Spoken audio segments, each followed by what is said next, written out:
Hello everyone, आप सभी का एक बार फिर से स्वागत है हमारे यूट्यूब चैनल सक्सेस अड्डा फॉर यू में। जैसा कि हमने अपनी लास्ट वीडियो में डिस्कस किया था रिफ्लेक्शन ऑफ लाइट के बारे में, और उसमें मैंने आपको बताया था कि इमेज फॉर्मेशन कैसे होती है, अवतल या उत्तल दर्पण द्वारा इमेज फॉर्मेशन कैसे होती है। तो उस टाइम मैंने आपको बताया था कि डिफरेंट कंडीशन से अगर लाइट आ रही हैं तो रिफ्लेक्शन कैसे होगा, कहाँ होगा, सारे केसेस मैंने आपको डिस्कस कर लिए थे। और जो फ्रेंड्स हमसे पहली बार जुड़ रहे हैं, अभी तक हमारी प्रीवियस वीडियो नहीं देखी है, तो प्लीज़ आप उसको देख लें। अगर उसको आप देखते हैं तो आपको और भी ज़्यादा क्लियर होगा कॉन्सेप्ट। यहाँ से हम आज डिस्कस करने वाले हैं कि अवतल दर्पण द्वारा प्रतिबिंब का निर्माण कैसे होता है, इमेज फॉर्मेशन कैसे होगी कनकेव मिरर के द्वारा। चलिए डिस्कस करते हैं। जैसा कि फ्रेंड्स मैंने अपने पहले वीडियो में बताया था कि अगर कोई प्रकाश की किरण इनफाइनाइट से आ रही है तो रिफ्लेक्शन के बाद वह फोकस पे जाके मिलेगी। अगर कोई प्रकाश की किरण सेंटर से आ रही है तो रिफ्लेक्शन के बाद वह सेंटर से होकर जाएगी। और अगर कोई प्रकाश की किरण फोकस से होती हुई आ रही है तो रिफ्लेक्शन के बाद इनफाइनाइट को चली जाएगी। तो ये तीन मेन केसेस हैं जो आपको ध्यान में रखने हैं, जो आपको हमेशा हेल्प करेंगे कभी भी किरण आरेख खींचने के लिए, रे डायग्राम ड्रा करने के लिए। ठीक है दोस्तों, तो रे डायग्राम बहुत ही इंपॉर्टेंट है और आज की क्लास इसलिए भी ज़्यादा इंपॉर्टेंट होने वाली है क्योंकि यहाँ से 3 नंबर के क्वेश्चन आएंगे। 3 नंबर के क्वेश्चन बिल्कुल फिक्स हैं। पहला एक ऑब्जेक्टिव आएगा जिसमें आपसे पूछा जाएगा बच्चों कि अगर कोई प्रकाश की किरण अनंत पर है तो उसका प्रतिबिंब कहाँ बनेगा, या फिर पूछ सकता है अगर कोई प्रकाश की किरण सेंटर से आ रही है तो कोई ऑब्जेक्ट सेंटर पे है तो उसका प्रतिबिंब कहाँ बनेगा। इस तरीके से 1 नंबर का कोई एक ऑब्जेक्टिव क्वेश्चन आ जाएगा। और 2 नंबर में पूछा जाता है कि अगर कोई वस्तु अनंत पर है या फिर सेंटर पे है या फोकस पे है तो उसका रे डायग्राम ड्रॉ कीजिए और बताइए कि वो कैसे फॉर्म होती है और कहाँ पे उसका प्रतिबिंब बनेगा। तो इन सारी चीज़ों को आज हम डिस्कस करने वाले हैं और आज आपके साथ हम 6 नियम डिस्कस करने वाले हैं। तो बिना लेट किए जुड़े रहिए हमारे साथ। आइए देखते हैं क्या है हमारा पहला नियम। दोस्तों, अब हम देखते हैं कि यदि कोई वस्तु अनंत पर हो, यदि कोई ऑब्जेक्ट इन्फिनिटी पर है, अनंत पे है। पहला केस हम लेंगे, यदि कोई वस्तु अनंत पे है तो प्रतिबिंब कैसा बनेगा, कहाँ बनेगा, छोटा बनेगा या बड़ा बनेगा, सारी चीज़ें डिस्कस करेंगे। पहली कंडीशन हमने ले ली है कि अगर कोई वस्तु कहाँ है बच्चे, अनंत पर है। ठीक है, अगर कोई वस्तु अनंत पे है, ये रहा हमारा अवतल दर्पण, और अवतल दर्पण के ये हैं मुख्य पॉइंट जिनको हम पोल, फोकस और सेंटर के नाम से जानते हैं। अब हम सपोज कर रहे हैं कि कोई वस्तु है जो इनफाइनाइट पे है, कोई वस्तु है जो इनफाइनाइट पे है, तो इनफाइनाइट से अगर कोई रे आएगी तो वह मुख्य अक्ष या मेजर एक्सिस जिसको कहा जाता है बच्चों, मुख्य अक्ष या इसी को मेजर एक्सिस भी कहते हैं, इसके समांतर आएगी। ठीक है बच्चों, तो पहला कंडीशन हम लेते हैं कि अनंत से आ रही है और समांतर आएगी।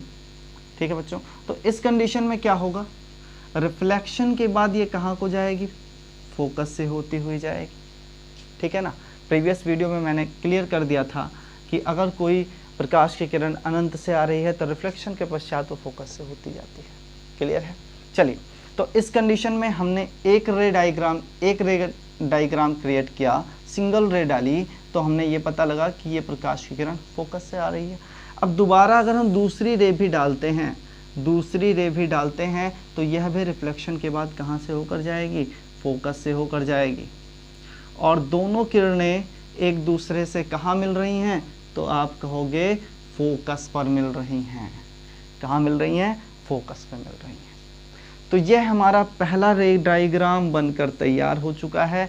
जब कोई वस्तु अनंत पर स्थित है, अगर कोई वस्तु अनंत पर स्थित है, इनफाइनाइट पे स्थित है, तो उसका प्रतिबिंब कहाँ बनेगा, तो आप कहोगे फोकस पे बनेगा। ठीक है बच्चों, इससे 4 टाइप के क्वेश्चन अराइज होते हैं। इस सिंगल रे डायग्राम से आपके 4 टाइप के क्वेश्चन अराइज होते हैं। पहला क्वेश्चन, प्रतिबिंब कहाँ बनेगा। पहला क्वेश्चन, प्रतिबिंब कहाँ बनेगा। दूसरा क्वेश्चन हमारा अराइज होता है कि प्रतिबिंब का आकार क्या होगा। दूसरा क्वेश्चन अराइज होगा, आकार क्या होगा, आकार क्या होगा, छोटा या बड़ा। ठीक है, अगला क्वेश्चन अराइज होता है कि वास्तविक होगा, वास्तविक होगा या आभासी होगा। ठीक है बच्चों, इसी को हम कहते हैं रियल या फिर वर्चुअल। ठीक है ना, तो पहला कहाँ बनेगा, दूसरा आकार क्या होगा, और तीसरा वास्तविक होगा या आभासी होगा। चौथा क्वेश्चन क्या अराइज होता है, चौथा क्वेश्चन अराइज होता है बेटा कि वह सीधा होगा प्रतिबिंब या उल्टा होगा। सो बच्चों, एक सिंगल रे डायग्राम से ये 4 क्वेश्चन अराइज होते हैं और कोई भी एक क्वेश्चन आपसे ऑब्जेक्टिव मतलब 1 नंबर में पूछा जा सकता है कि कोई वस्तु अगर अनंत में स्थित है तो उसका प्रतिबिंब कहाँ बनेगा, हो सकता है ये क्वेश्चन पूछ ले। अगला क्वेश्चन पूछ सकता है आकार उसका क्या होगा, या पूछ सकता है वो वास्तविक होगा या आभासी होगा, या लास्ट क्वेश्चन आपसे पूछेगा सीधा होगा या उल्टा होगा। चलिए सारे क्वेश्चन हम आपके साथ डिस्कस करेंगे 1 बाय 1।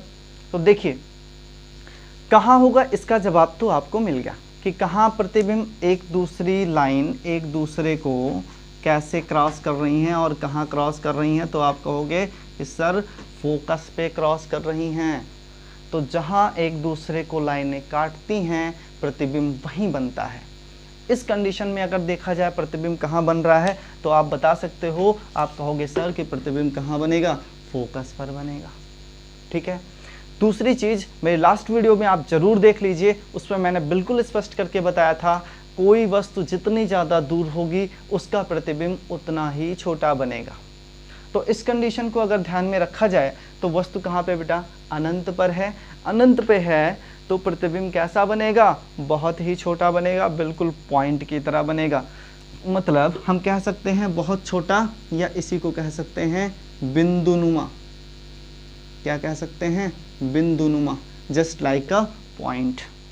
ठीक है, चलिए अगला पूछ रहा है वास्तविक होगा या आभासी होगा। सो एक सिंगल कॉन्सेप्ट बिल्कुल अपने दिमाग में आप लोग सेट कर लीजिए कि अगर रिफ्लेक्शन के पश्चात दोनों किरणें एक दूसरे से किसी भी पॉइंट पर मिलती हैं, रिफ्लेक्शन के पश्चात दोनों किरणें एक दूसरे से किसी भी पॉइंट पर मिलती हैं तो बनने वाला प्रतिबिंब हमेशा वास्तविक होगा। ठीक है बच्चों, बनने वाला प्रतिबिंब कैसा होगा, वास्तविक। तो क्या किरणें एक दूसरे से मिल रही हैं, जी हाँ बिल्कुल मिल रही हैं, तो प्रतिबिंब कैसा बन जाएगा, वास्तविक। कैसा होगा, वास्तविक हो जाएगा। ठीक है, कोई डाउट किसी को? अगर किसी को कोई प्रॉब्लम होती है, अभी भी अगर आपको नहीं समझ में आता है तो आप हमारे कमेंट सेक्शन में जाइए, तुरंत कमेंट कीजिए। मैं वादा करता हूं कि अगले वीडियो में आपका कॉन्सेप्ट जरूर क्लियर कराऊंगा, आपके डाउट को जरूर कंसल्ट करूंगा मैं। चलिए अगला क्वेश्चन देखते हैं, सीधा बनेगा या उल्टा बनेगा, सीधा बनेगा या उल्टा बनेगा। तो इसको भी बिल्कुल आप परफेक्टली एक रूल के तहत समझ लीजिए कि वास्तविक बनने वाले सारे प्रतिबिंब उल्टे होते हैं। वास्तविक बनने वाले सारे प्रतिबिंब कैसे होते हैं, उल्टे होते हैं। तो ये इमेज भी क्या हो जाएगी आपकी, उल्टी बनेगी, मतलब प्रतिबिंब कैसा होगा, उल्टा होगा। क्लियर हुआ? तो पहला रे डायग्राम हमने ड्रा किया कि कोई वस्तु अनंत पर स्थित है तो उसका प्रतिबिंब कहाँ बनेगा बच्चों, फोकस पे बनेगा। उसका आकार क्या होगा, बिंदुनुमा होगा। वास्तविक या आभासी, तो वास्तविक होगा। और वास्तविक बनने वाले सारे प्रतिबिंब कैसे होते हैं, उल्टे होते हैं, तो इसकी साइज भी उल्टी हो जाएगी। अब एक कॉन्सेप्चुअल बात सुनिए, बहुत सारी किताबों में लिखा रहता है कि जब पॉइंट बिंदुनुमा होगा तो उसका उल्टा या सीधा होने का कोई अर्थ नहीं है।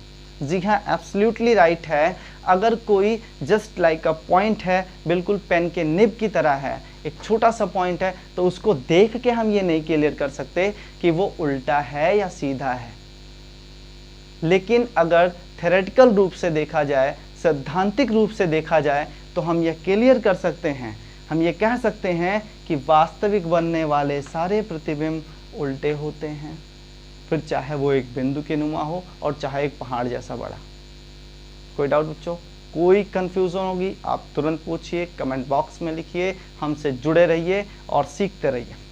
चलिए अब हम अगला पॉइंट डिस्कस करते हैं कि अगर वस्तु इनफाइनाइट पर ना हो, अगर कोई वस्तु इनफाइनाइट पे ना हो, अनंत और सेंटर के बीच में हो, तब इमेज फॉर्मेशन कैसे होगी और कहाँ होगी। चलिए बच्चों, अंत तक आप हमारे साथ वीडियो में जुड़े रहिए, आपको डेफिनेटली सक्सेस के साथ में सक्सेस मिलेगी। चलिए डिस्कस करते हैं अपना अगला पॉइंट। सेकंड है बच्चों, अगर कोई वस्तु इनफाइनाइट एंड सेंटर के बीच में हो, कहाँ हो, इनफाइनाइट और सेंटर ऑफ कर्वेचर के बीच में हो, तो ये बन गया दर्पण, ये रहा पोल, ये उसका फोकस और ये रहा सेंटर।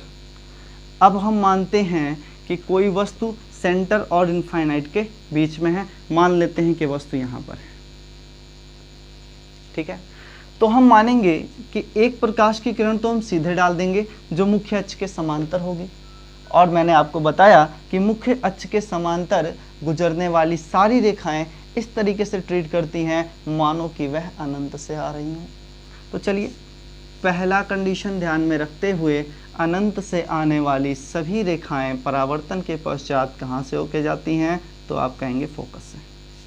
कोई डाउट इसमें? नहीं। चलिए दूसरी लाइट हम क्या काम करते हैं कि फोकस से गुजार देते हैं, क्योंकि अब यहाँ से अगर हम इस तरीके से खड़े हैं तो एक तो हमारे पास हिसाब किताब है कि अगर कोई टॉर्च है हमारे पास तो सीधी जला सकते हैं, और दूसरी क्या कर सकते हैं, टेढ़ी जला सकते हैं, है ना। अपने पैर पे तो नहीं जलाएंगे, कोई मतलब ही नहीं है। चलिए आगे देखते हैं, अगर हम रे तिरछी डालते हैं, फोकस से होती हुई जाती है, तब क्या होगा, फोकस से होती हुई जाएगी। और मैंने आपको बताया है कि फोकस से गुजरने वाली प्रकाश की किरणें परावर्तन के पश्चात कहाँ से होकर जाती हैं, तो आप कहोगे इनफाइनाइट को चली जाती हैं, है ना बच्चों। यही बताया था कि अगर कोई प्रकाश की किरण इनफाइनाइट से आ रही है तो रिफ्लेक्शन के बाद फोकस से होती हुई जाएगी, अगर कोई फोकस से आ रही है तो रिफ्लेक्शन के बाद इनफाइनाइट को चली जाएगी। तो यही कंडीशन अगर ध्यान में रखी जाए तो ये रे कहाँ चली जाएगी फिर, तो आप कहोगे इनफाइनाइट को चली जाएगी। कहाँ चली जाएगी, इनफाइनाइट को। अब देखिए इमेज फॉर्मेशन कहाँ हो रही है, कहने का मतलब दोनों रेखाएं एक दूसरे को कहाँ काट रही हैं, दोनों किरणें एक दूसरे को कहाँ काट रही हैं, तो आप कहोगे सेंटर और फोकस के बीच में काट रही हैं। क्यों भाई, सेंटर और फोकस के बीच में काट रही हैं, तो प्रतिबिंब कहाँ बनेगा, आप कह सकते हैं C एंड F के बीच में, ठीक है, क्लियर है। तो प्रतिबिंब कहाँ बनना है, C और F के बीच में। अब देखिए अभी भी वस्तु की स्थिति कहाँ पे है, यहाँ पर, और प्रतिबिंब की स्थिति कहाँ पे है, यहाँ पर। एक और कॉन्सेप्ट आप समझ लीजिए, वस्तु की स्थिति जो होती है उसे हम U से डिनोट करते हैं, U से रिप्रेजेंट करते हैं, और प्रतिबिंब की जो स्थिति होती है बेटा इसे हम V से रिप्रेजेंट करते हैं। तो जब तक U की वैल्यू V से बड़ी होगी तब तक हम ये मानेंगे कि प्रतिबिंब छोटा बनेगा, V छोटा है तो प्रतिबिंब भी छोटा बनेगा, और अगर V की वैल्यू U से ज़्यादा हो जाएगी तो हम ये मानेंगे कि प्रतिबिंब कैसा बनेगा, बड़ा बनेगा, ठीक है ना। तो आकार क्या होगा, अब आप कह सकते हैं कि V की वैल्यू U के कंपैरिजन में छोटी है भाई, U का बस यहाँ से यहाँ तक की दूरी, V की यहाँ से यहाँ तक दूरी है और U की यहाँ से यहाँ तक दूरी है, तो कौन से ज़्यादा दूरी पे है, आप कहोगे वस्तु ज़्यादा दूरी पर है। और मैंने क्या बताया, जो वस्तु जितनी दूरी पर होगी प्रतिबिंब उसका उतना ही छोटा बनेगा। तो आप कह सकते हैं कि आकार क्या होगा, छोटा होगा, वस्तु से छोटा होगा। अगला वास्तविक होगा या आभासी। फिर से आप ध्यान दीजिए, मैंने क्या कहा था, अगर प्रकाश की किरणें हकीकत में एक दूसरे को काट रही हैं तो प्रतिबिंब कैसा बनेगा, तो प्रतिबिंब आपका वास्तविक बनेगा। और रियलिटी में ये दोनों लाइन एक दूसरे को कट कर रही हैं या नहीं, जी हाँ बिल्कुल कट कर रही हैं C और F के बीच में। तो प्रतिबिंब कैसा होगा, प्रतिबिंब कैसा होगा, प्रतिबिंब वास्तविक होगा। कैसा होगा, वास्तविक होगा, ठीक। फिर लास्ट कॉन्सेप्ट ध्यान में दीजिए, सीधा वास्तविक बनने वाला सारा प्रतिबिंब कैसा होता है, उल्टा होता है, ठीक है बच्चों। कोई दिक्कत इसमें, जी नहीं। तो बिल्कुल कॉन्सेप्ट आपका क्लियर हो चुका होगा अब तक। कि कैसे इमेज फॉर्मेशन होता है। फटाफट आप इसका स्क्रीनशॉट ले लीजिए, फिर हम डिस्कस करते हैं अगला नियम। चलिए अब हम अगली कंडीशन को डिस्कस करेंगे कि जब वस्तु की स्थिति इनफाइनाइट और सेंटर दोनों को छोड़ दे और थोड़ा आगे बढ़ जाए, तीसरी कंडीशन हम अराइज करेंगे कि अब वो इनफाइनाइट और सेंटर के बीच में नहीं है, एग्जैक्ट सेंटर पर है। तो अब क्या होगा, ये रहा अवतल दर्पण, अवतल दर्पण से खींची गई सीधी लाइन, और यहाँ पे बना पोल, फिर आपका फोकस, और यहाँ पर सेंटर। अब हम मान रहे हैं कि वस्तु कहाँ पर है, आप कह रहे हो कि सर सेंटर पर है। कहाँ पर है, सेंटर पर। तो सेंटर से दो कंडीशन हमारे पास, एक लाइन को सीधा डाल दे तो समांतर जाने वाली प्रकाश की किरणें परावर्तन के पश्चात कहाँ से जाती हैं, आप कहोगे फोकस से जाती हैं। ठीक है बच्चों। अगला कहाँ से लाइन डाल सकते हैं, तो क्या सेंटर से डाल पाएंगे, जी नहीं, बिल्कुल नहीं डाल सकते। हमारे पास दो ऑप्शन है, या तो पोल पे डाल दें या तो फोकस पे डाल दें। चलिए फोकस पे डालते हैं, और फोकस से होकर जाने वाली किरणें परावर्तन के पश्चात कहाँ जाती हैं, आप कहोगे अनंत को जाती हैं। तो चलिए इनको हम अनंत पर भेज देते हैं। ठीक है। अब बताइए कि यह दोनों किरणें रिफ्लेक्शन के बाद एक दूसरे से कहाँ मिल रही हैं, बिल्कुल सी पर मिल रही हैं। ठीक है ना, बिल्कुल सी पर मिल रही हैं। तो अब U आपका वही है जो V है, मतलब दोनों की दूरी इक्वल है, तो इमेज फॉर्मेशन भी इक्वल होगा या नहीं, बिल्कुल होगा। कहाँ होगा भाई, सी पर काट रही हैं तो कहाँ बनेगा, सी पर बनेगा, वक्रता केंद्र पर बनेगा। आकार क्या होगा, आप कहोगे बराबर होगा। ठीक है, वास्तविक होगा या आभासी, तो अगर रियलिटी में काट रही हैं तो वास्तविक होगा, और सीधा होगा या उल्टा। फिर से याद कीजिए, मैंने कहा था वास्तविक बनने वाले सारे प्रतिबिंब कैसे होते हैं, आप कहोगे उल्टा। ठीक है बच्चों, क्लियर हो गया। फटाफट आप स्क्रीनशॉट लेते रहिए और कॉन्सेप्ट को ध्यान में रखते जाइए। चलिए, आपने अगर स्क्रीनशॉट ले लिया हो तो हम स्टार्ट करते हैं अगला नियम।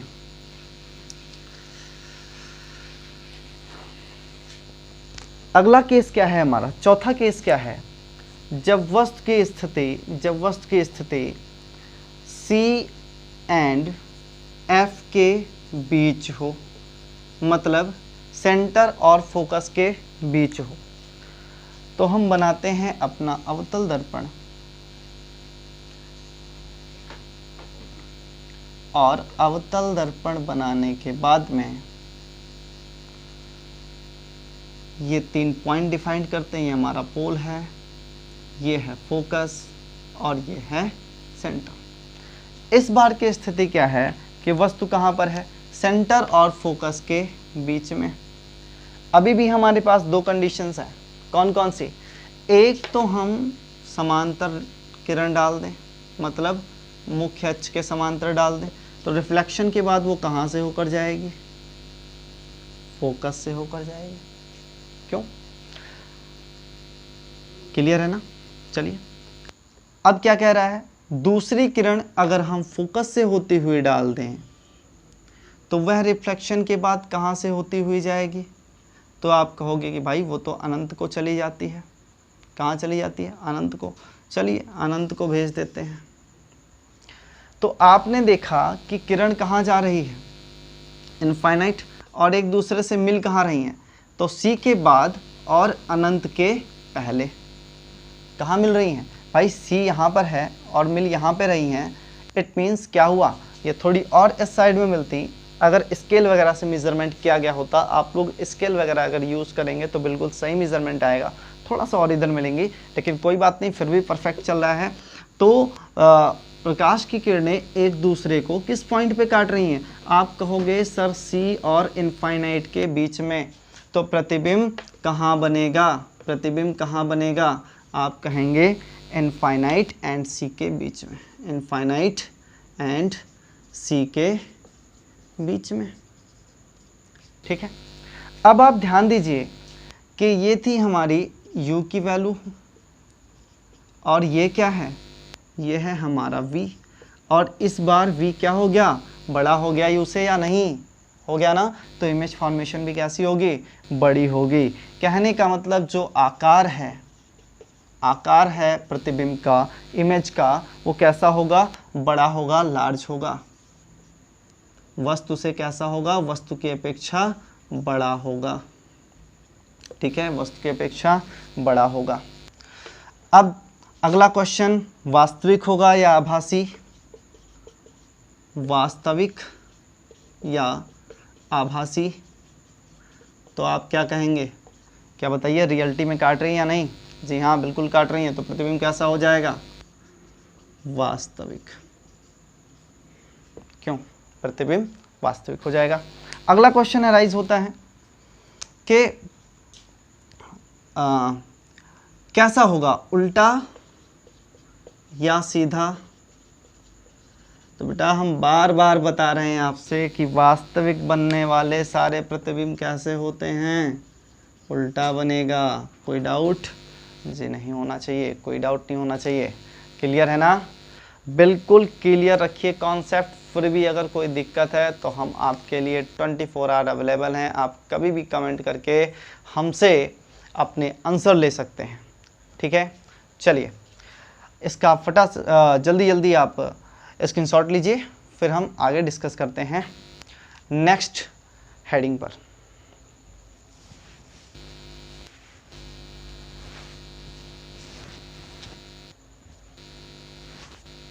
चलिए, स्क्रीनशॉट आपने ले लिया होगा। चलते हैं अगली हेडिंग की तरफ।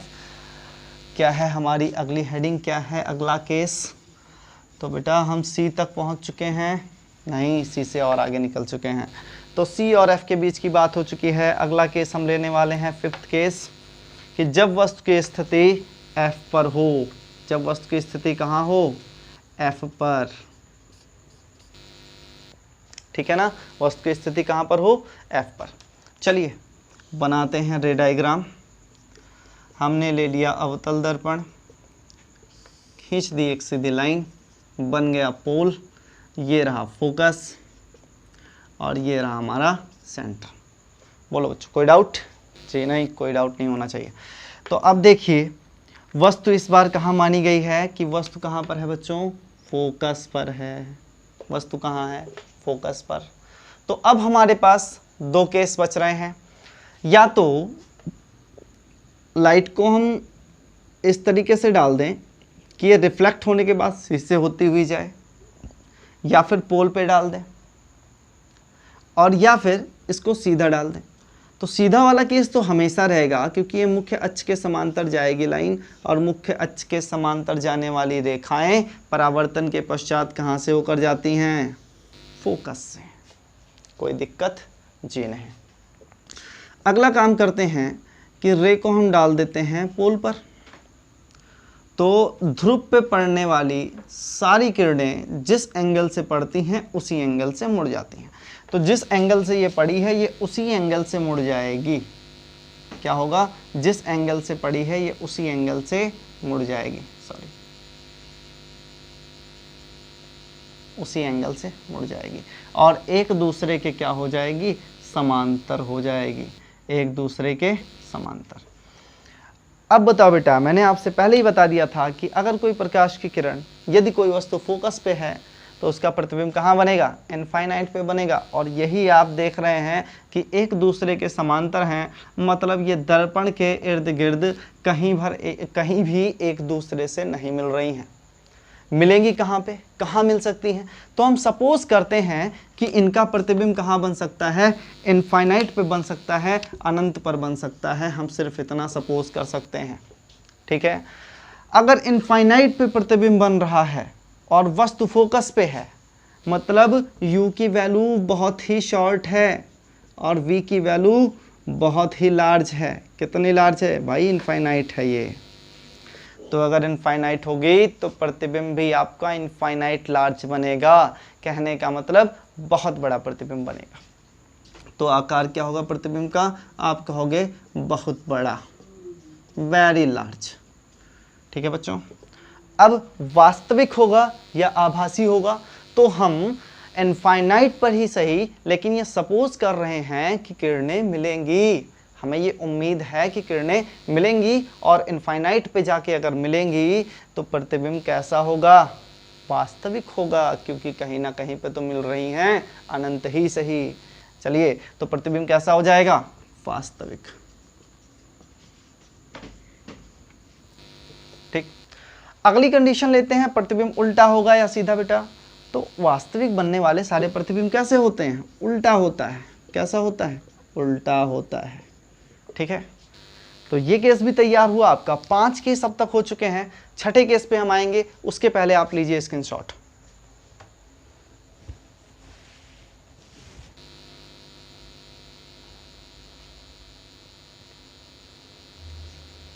चलिए आते हैं अपने अगले केस पर। हमारा 6ठा केस है, जब वस्तु की स्थिति इनफाइनाइट पर हो। जब वस्तु की स्थिति कहाँ पर हो, अनंत पर हो। सॉरी, रियली सॉरी, जब वह फोकस एंड पोल के बीच हो। तो 6ठा केस क्या लिया जाएगा, जब वस्तु की स्थिति फोकस और पोल के बीच में है। तो ये रहा हमारा अवतल दर्पण, कॉनकेव मिरर, और ये रहा पोल, और ये रहा फोकस, और यहाँ पे क्या है, सेंटर। तो अब हम क्या कंसीडर कर रहे हैं, अब हम ये कंसीडर कर रहे हैं कि वस्तु कहाँ पर है, वस्तु कहाँ पे है, फोकस और पोल के बीच में। कहाँ पर है, फोकस और पोल के बीच में। अभी भी हमारे पास कितने केस हैं बेटा, 2 केस बिल्कुल सेफ हैं। कौन कौन से, किरण को हम मुख्य अक्ष के समांतर डाल दें, तो जब आप मुख्य अक्ष के समांतर डाल देंगे तो परावर्तन के पश्चात ये कहाँ से होकर जाएगी, आप कहोगे फोकस से होकर जाएगी। कोई डाउट, जी नहीं, बिल्कुल क्लियर नियम है। अनंत से आने वाली या मुख्य अक्ष के समांतर आने वाली सारी किरणें परावर्तन के पश्चात फोकस से होकर जाती हैं। अगली कंडीशन क्या ले सकते हैं, अगली कंडीशन ले सकते हैं कि हम इसको पोल पर डाल दें लाइट। तो जब पोल पर डाल देंगे तब क्या होगा, अभी अभी मैंने बताया कि पोल पर अगर कोई लाइन किसी एंगल से आ रही है तो वो उसी एंगल से रिफ्लेक्ट हो जाएगी। अब आप देखिए, ये दोनों प्रकाश की किरणें बिल्कुल इस तरीके से जा रही हैं, मतलब ये आगे चलकर किसी भी पॉइंट पर नहीं मिल सकती, आगे चलकर ये किसी भी पॉइंट पर नहीं मिल सकती। तो हम अगर इनकी काल्पनिक रेखाएं देखें कि इमेजिनरी लाइन जो है वो कहाँ जाएगी, तो इसको थोड़ा सा आप पीछे की तरफ डॉटेड कर दीजिए, और इसको भी पीछे की तरफ डॉटेड कर दीजिए। तो आप देखेंगे कि दर्पण के पीछे किसी बिंदु पर एक दूसरे से मिल रही हैं। क्या वो रियलिटी में मिल रही हैं, जी नहीं, काल्पनिक रूप से मिल रही हैं। तो अगर काल्पनिक रूप से मिल रही हैं तो प्रतिबिंब भी इनका कैसा बनेगा, काल्पनिक बनेगा, है ना। चलिए देखते हैं पहले बनेगा कहाँ पे। तो बनने की स्थिति आप कह सकते हैं दर्पण के पीछे, बिहाइंड द मिरर। कहाँ बनेगा, दर्पण के पीछे। कहाँ बनेगा बेटा, दर्पण के पीछे, दर्पण के पीछे। ठीक है, कैसा होगा साइज में, भाई ये दूरी थी हमारी u और यहाँ से यहाँ तक की दूरी है v। तो वैसे भी आपको दिख रहा होगा कि v की वैल्यू लार्ज है, v की वैल्यू बड़ी है, तो प्रतिबिंब का आकार क्या होगा, बड़ा होगा। ठीक है बच्चों, अब वास्तविक होगा या आभासी होगा। मैंने आपको बताया बच्चों कि अगर प्रकाश की किरणें कहीं हकीकत में मिलती हैं तो प्रतिबिंब वास्तविक होता है, लेकिन रियलिटी में कहीं नहीं मिल रही हैं, इट मीन्स कैसा होगा, इस बार प्रतिबिंब आभासी होगा, या इसी को वर्चुअल भी कहते हैं। तो प्रतिबिंब कैसा होगा, वर्चुअल या आभासी आप कह सकते हैं। अब आभासी बनने वाले सारे प्रतिबिंब सीधे बनते हैं। कैसे, इमेजिनरी जितने भी इमेज फाउंड होंगी सब की सब सीधी फाउंड होंगी। आप किसी के बारे में अगर कल्पना करते हैं, आप किसी के बारे में अगर सोचते हैं आंखें बंद करके, आंखें बंद करके एक चेहरा जो नज़र आया वो तुम ही हो सनम अगर आप सोचते हैं तो उस कंडीशन में क्या उन्हें उल्टा देखते हैं कि पैर ऊपर और सिर नीचे है? जी नहीं, उनको आप एब्सोल्युटली सीधा ही देखते हैं। तो आभासी बनने वाले सारे प्रतिबिंब कैसे होते हैं? आप कहोगे सर सीधा होता है। समझ में आया कॉन्सेप्ट बच्चों? मुस्कुराइएगा नहीं, हम समझ रहे हैं आपके दिलों की भावनाएं, लेकिन आप इसको टॉपिक से रिलेट कीजिए और टॉपिक से रिलेट करने के बाद समझिए, अगर आप किसी की कल्पना कर सकते हैं, अगर आप किसी की कल्पना कर रहे हैं तो वो उल्टा कभी नहीं होगा, हमेशा सीधा ही होगा। ठीक है बच्चों? तो इस तरीके से हमने 6 केस डिस्कस किए। कितने केस डिस्कस किए? 6 के 6 केस डिस्कस किए और 6 का मैंने आपको रे डायग्राम बताया। 6 का मैंने आपको रे डायग्राम बताया। तो इस रे डायग्राम में अगर अभी भी आपको कोई दिक्कत है, कोई परेशानी है, तो आप हमें कमेंट सेक्शन में लिखिए, हमसे कमेंट सेक्शन में पूछिए, हम आपको अपनी अगली वीडियो में उसका सलूशन देंगे। तब तक आप सभी हमारे साथ जुड़े रहिए, स्वस्थ व्यस्त और मस्त रहिए और हमारा यूट्यूब चैनल देखते रहिए। जय हिंद।